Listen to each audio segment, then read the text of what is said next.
You're tuned into the SportsCast with Brian, Craig, and Jeff. Give you all the sports news you need. We give you outspoken thoughts about all the headlines. We talk baseball, football, hockey, and more. No matter the topic, we cover it. Get ready for the show and keep it outspoken. Keep it outspoken. We keep it outspoken only on the SportsCast.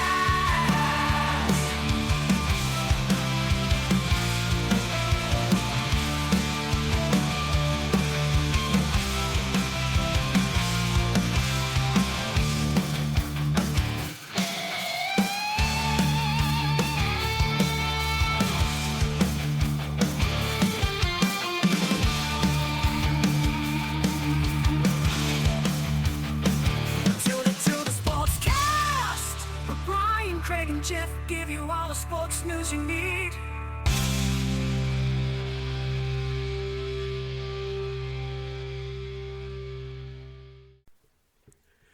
Hello, everybody. Welcome in to the OutSpoken SportsCast, episode number 72. It's the NFL 4 recap. And before I get into that, I wanted to apologize. Me and Jeff were supposed to get on and do a episode last Friday, but my internet was out. My internet went out from it was Friday at 4 p.m., and it wasn't back on until Sunday about 10 a.m., and I was going to jump on and do a solo episode real quick, but then my computer needed to update. So, all of that being said, plus not only the frustrations of not being able to do a podcast, the frustrations of no internet, and trying to entertain my 4 kiddos and trying to entertain ourselves without that, and it's something that you realize you can't live without it. But the NFL week 4, we had a quite an interesting week.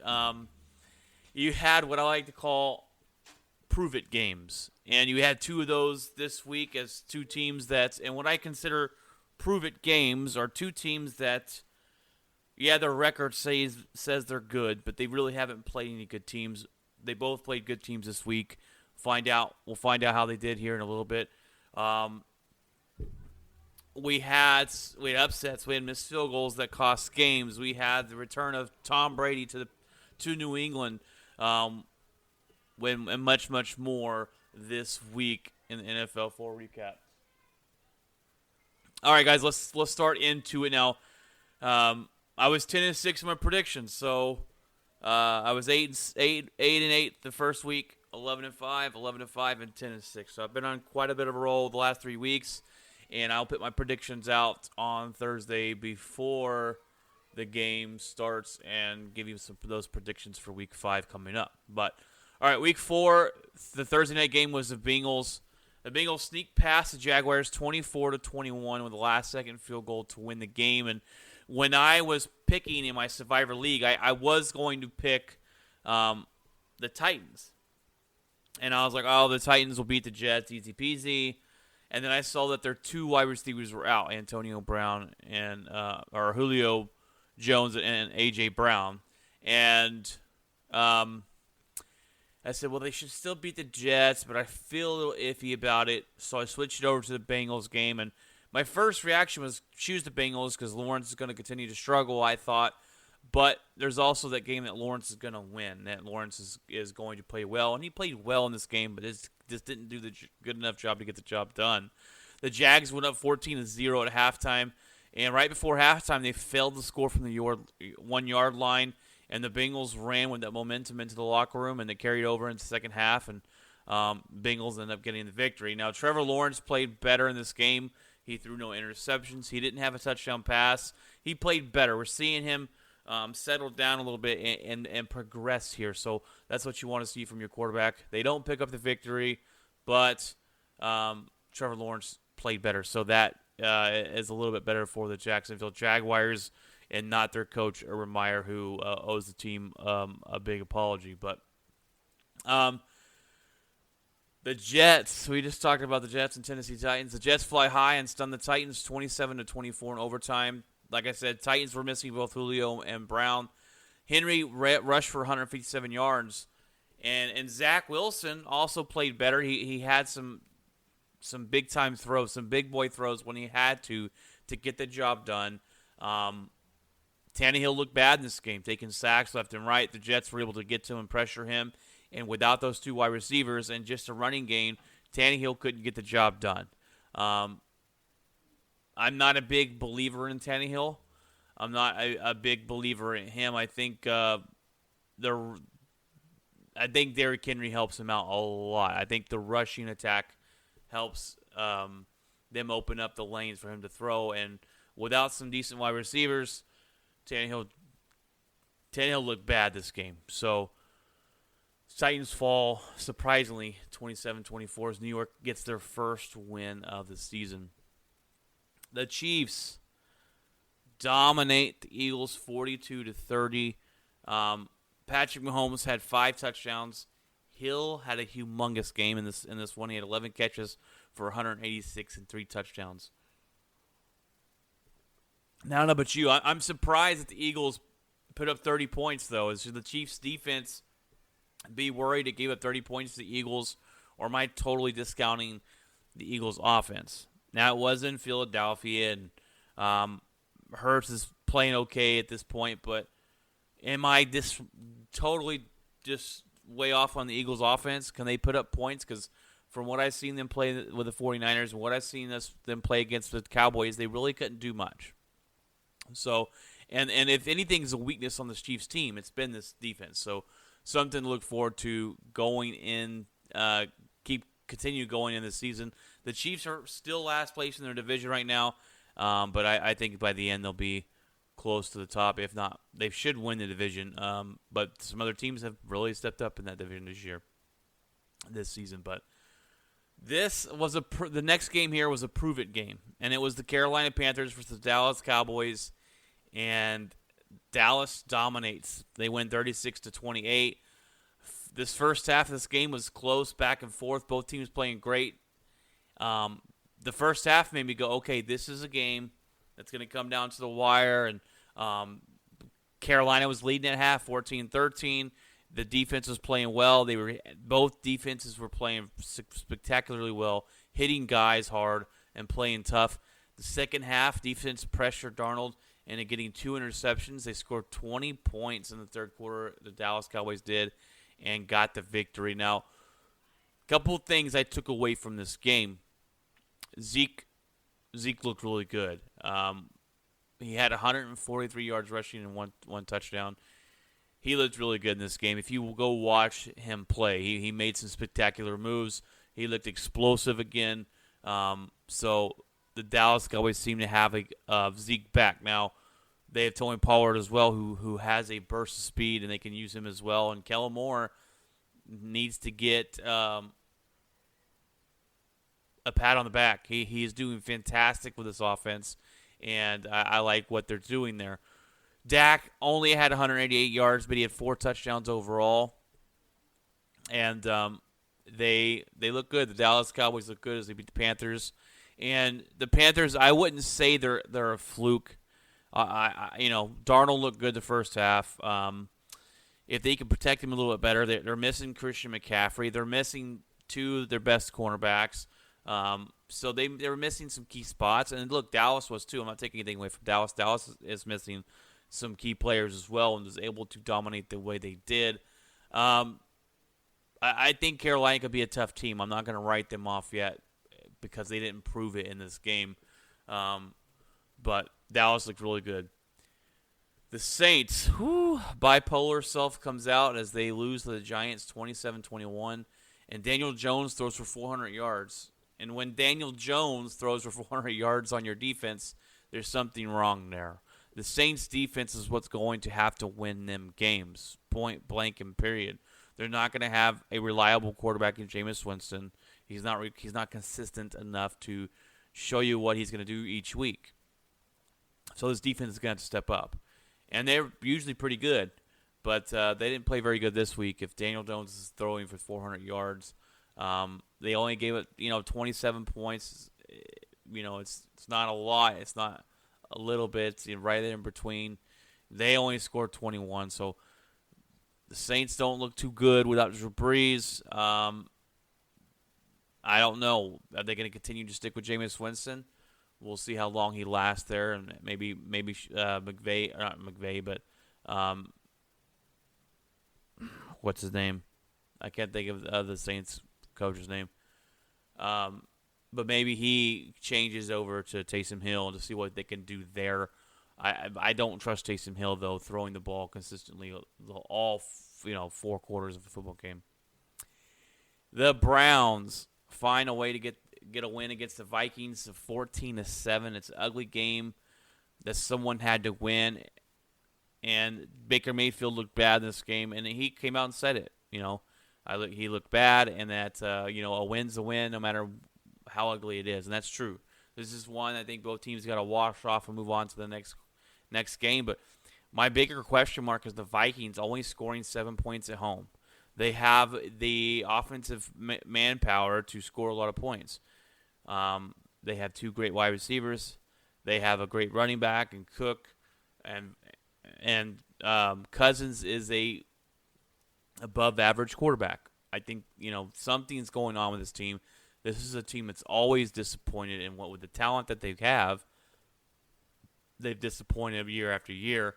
And this is the year that I believe that Zimmerman is out the door after they fail to do anything. I don't think they make the playoffs. They don't win the division in my mind, and they could turn things around, but it's gonna be very hard when you're going up against Aaron Rodgers and the Green Bay Packers. All right, moving on. The Bears' ground game gets the job done as Fields gets his first career win as a starter. Fields didn't have anything spectacular. He was able to move the ball a little bit. He had 209 yards and 1 interception. Montgomery had 106 yards on the ground, so they were able to pound the ball, and they were able to rush for over 100 yards with him. He is actually sprained his knee and will be missing the game this week. But do the Bears continue with Fields, or do they go on with Darnold? And this is something that the Bears continue to struggle with at this quarterback position here. And I thought I heard, I thought they said that Chicago is going back with Andy Dalton, but I'm not sure. Because this back and forth isn't good on any of them, right? You want to have a consistent quarterback, a consistent leader out there on the field every week. And if you're changing it up every week, then that becomes an issue. So I don't know. I think they're starting Fields, or I think they're starting Dalton. I'm not sure, but that's a week-to-week thing with the Bears. You never know with them. So, all right, the Bills shellacked the Texans 40-0. Nothing else needs to be said about that game. Nothing else. Brissett's magic falls short this week as the Dolphins lose to the Colts 27-17. I honestly think that the Dolphins need to go all in for Deshaun Watson. And this is a team that has a good defense. They have a good offense. They just drafted a good wide receiver. Tua is not your answer. Tua is not the guy. He struggles. Brissett came in with his same team last week and looked really good in week 3. Struggled a little bit this week. Brissett was going back to play. He used to play for the Colts, but the Dolphins need to go all in and trade for Deshaun Watson. He's a good fit. He's a good quarterback. And why I think it works there is because even if you trade for him and he misses next year, right? Say they suspend him for a year of football. He's still young. You have Tua to be there until you figure out what he is, and then Deshaun could come in and take back over. But if you traded for him now, you could save your season. He could still play. He's not on the exempt list. We have no clue what's going on with him. I think he would play. And then if you have to serve a suspension next year, whether it be a whole season, 6 months, whatever the punishment is, depending on when this case gets wrapped up, which is still a mystery about how long and what's taken so long to do to get it done and figure out what he's going to be faced with, charges wise and everything. I think it's worth the risk. Go all in. The Patriots don't have Tom Brady no more. So this division is up for the taking, and the Bills are going to be that team for now. With their quarterback and situation and the team they got, they're really good.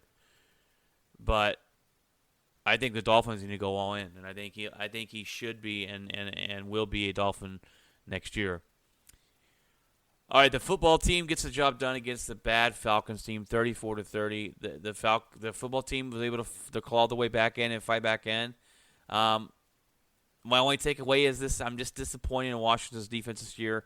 It hasn't been as advertised. Last year they were a beast. They got to the quarterback. They were able to just be even though they didn't really have a good quarterback, they were able to be a disruptive force enough for this team to win some games and win the division actually. But it's not been that great this year, and they're not getting to the quarterback. So, and defense doesn't carry over. I talked about this before.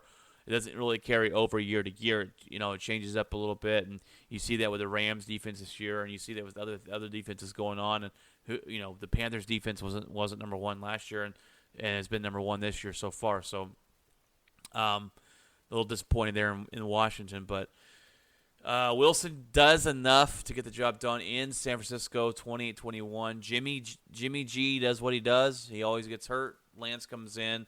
Lance had 257 yards and 2 touchdowns. And I want to see more of him play. Jimmy G's a decent quarterback, but I want to see Trey Lance play. He might be the best rookie quarterback to come out of the class. We've seen Lawrence. We've seen Wilson. They've all struggled mightily. Fields has struggled.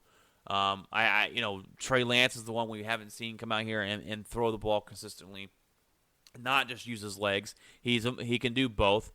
I want to see him play. I'm interested to see what he can do. Now, when you're talking about quarterbacks and coming out this year and which ones are good and which ones are bad, or it's too early to tell duds and all that stuff, right? You got to give him some time to grow here. And Trevor Lawrence coming out with so much hype, someone could say that, oh man, he hasn't lived up to it yet. But you got to give these guys some time and consider the teams are going to. But Mac Jones looked really good the other night against the Patriots. He did. And he surprised me. So he looked like the other night that he was the best one so far. So kind of interesting to see how these guys are going to do and monitor those careers over the next couple seasons. This game though was a big win for Seattle. They go on the road. They get a tough win against a tough division, and they keep from falling 1-3 because the team that falls out of this race in that division is going to find a hard time to scrap their way back in. And they were able to fight and claw their way back and not go down 1-3. So they're 2-2, and it's a good win by Seattle. It is time to put some respect, on the Cardinals' name as they go into L.A. and they beat the doors off the Rams 37-20, and this game wasn't really even that close. The Rams scored a late touchdown to get 20 points. Arizona ran for 216 yards on this Rams defense. That's what I'm talking about on defense. Last year, you wouldn't have done that against the Rams. This year, they come in, they run the ball, 216. They threw the ball over the field. This team is dangerous. Watch out. This is going to be a wake-up call for the Rams. Hey, we were rolling. We got punched in the mouth. Now they got to pick themselves up and move on to next week. Put this behind them and move on. And we're going to see what they're going to do about that, right? Sometimes a team to get punched in the mouth and lose can be a good thing, especially when it's early in the season. Now, if it's in the playoffs, obviously, or when it gets later in the year, obviously into the playoffs or playoff run or whatever, it's not good, obviously. But sometimes these games, when you just feel like you're invincible, and then you get beat like this, you're like, oh, maybe we need to take a step back. Maybe we need to stop feeling ourselves a little bit more. I feel like this game is going to be that wake-up call for the Rams. I still think the Rams are the best team in the NFL. The Cardinals, though, you better put some respect on them. They better be in that top 5 this week.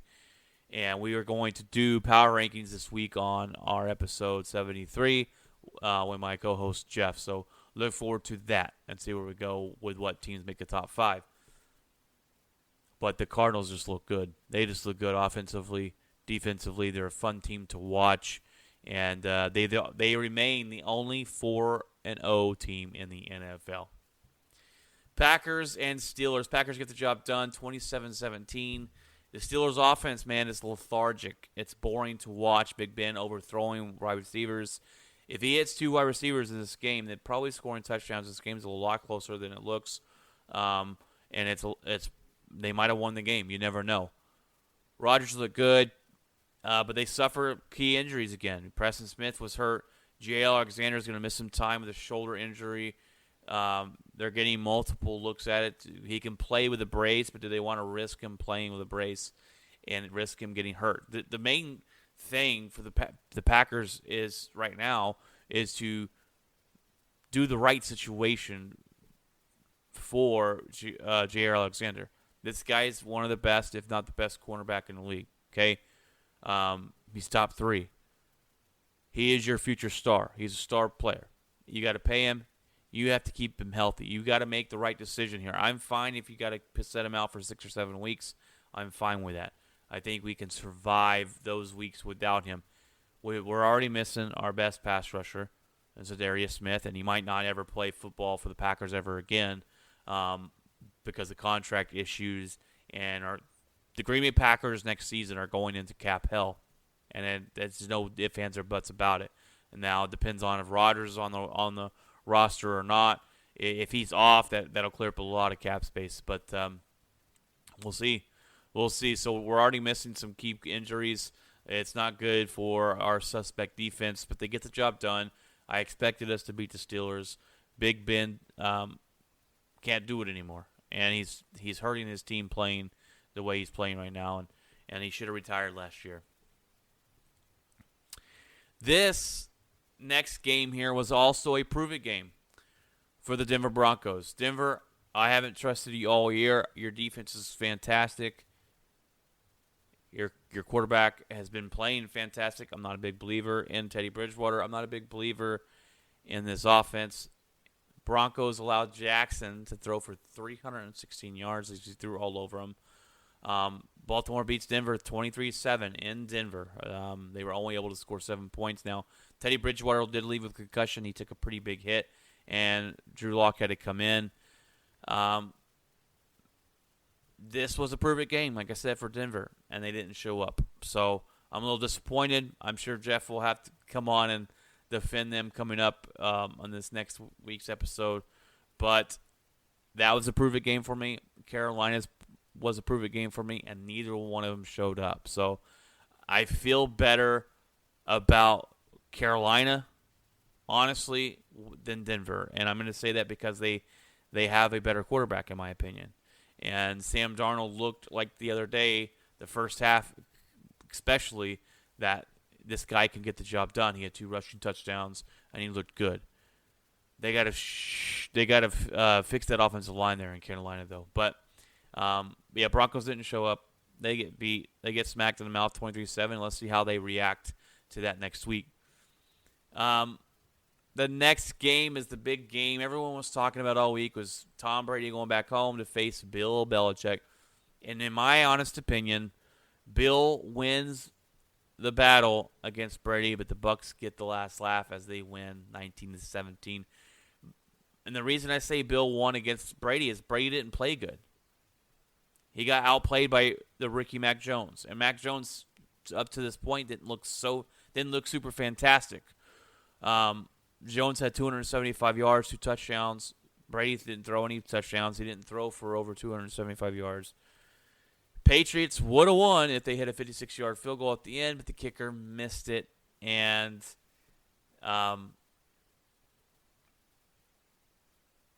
just cost the Patriots a good win. This would have been a great win for them going up against Tom Brady, but, you know, it is what it is. Tom Brady finds a way to win. He did drive down, you know, and get the field goal at the end. So they they get the job done. I was hoping, I projected and I picked Tampa Bay to win, but if I'm wrong in a pick and Tom Brady loses, I'm not too upset about that, right? I'm not too terribly upset, so I'll take it. This game, the next game, the Monday night game, the Chargers get the job done at home. They win 28-14. This game was a game I was expecting to be a little bit better for the Raiders side. Derek Carr only had 196 yards, 2 touchdowns. But Justin Herbert, 222 yards. He had 3 touchdown passes, very efficient. Eckler went off in this game. He had 117 yards on 15 carries, and they looked really good. Derwin James had an interception, and I think if this team stays healthy, they could be one of the best in the league, the Chargers. And the Raiders are really good too. Don't get me wrong. They played a tough opponent, and they ended up losing this one. You're not going to win them all. The Raiders have surprised me this season. They've looked better than I thought they have. And the Chargers just get the job done. At home last night, Herbert looked good. And Herbert surprised me, guys. I ain't going to lie. I watched him in college. I thought he was a good quarterback. There was talks about him not being ready to play year one, and he played spectacular year one. He didn't get all the starts, but he started after Tyrod Taylor got injured and from his own training staff, and Justin Herbert never looked back. And he's a dangerous quarterback that he makes a lot of tight window throws. He throws the ball all over the field, and he makes smart decisions for the most part with the football. He threw a couple bad ones against the Dallas Cowboys, and it cost him interceptions.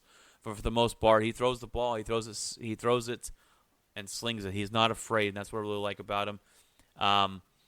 This team's going to be good for a while with that quarterback, with Eckler's a really good running back, and this defense. If they can stay healthy, they have defensive people that Bosa's going to get to the quarterback. Derwin James in the backfield. So I like this team. Health-wise, if they stay healthy, I like them. But my gut when I was picking this game, my gut said go with the Raiders. They've surprised you all year long, but I picked the Chargers to win, and I went against my gut, and I was right this time. So that was a good thing. So 10-6 this week on my predictions. That's your Week 4 recap, guys. Now, last Saturday, I went out to the TCU-Texas game. I'm a TCU fan because one of my good buddies went there, Andrew, and he went there, and it's got me kind of involved in TCU. And I've been a TCU fan in college sports, college football, and my job, they turned a truck into a TCU truck. It's a residential trash truck, but they bought it and they painted it TCU, and they put speakers and TVs in it and stuff, and they tailgate at probably about 6 or 7 TCU home games every year, and we're able to go out and eat and have fun and play some cornhole and watch the game in the parking lot, and it was a fun time. I didn't expect us to beat Texas. We kept it close, but we ended up losing in the end, so it was fun. I'll definitely do it again, and what wasn't fun was trying to find parking, and I parked on the other side of the stadium because I've never been there before for the tailgate, and had to walk 35 minutes or so to get to the tailgate, and then luckily I got to drive back to the stadium, or to where my car was at the end, but it was a fun time and it was a good game, and TCU ended up losing though. But we took the girls Halloween shopping the other day for their Halloween costumes.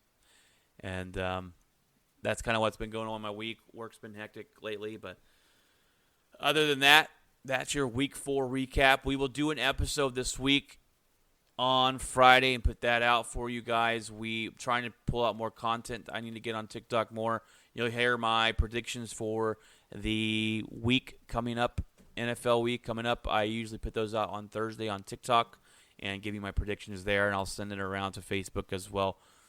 All right, guys, that was my Week 4 recap. I hope you guys have a blessed rest of your week, and take care, guys.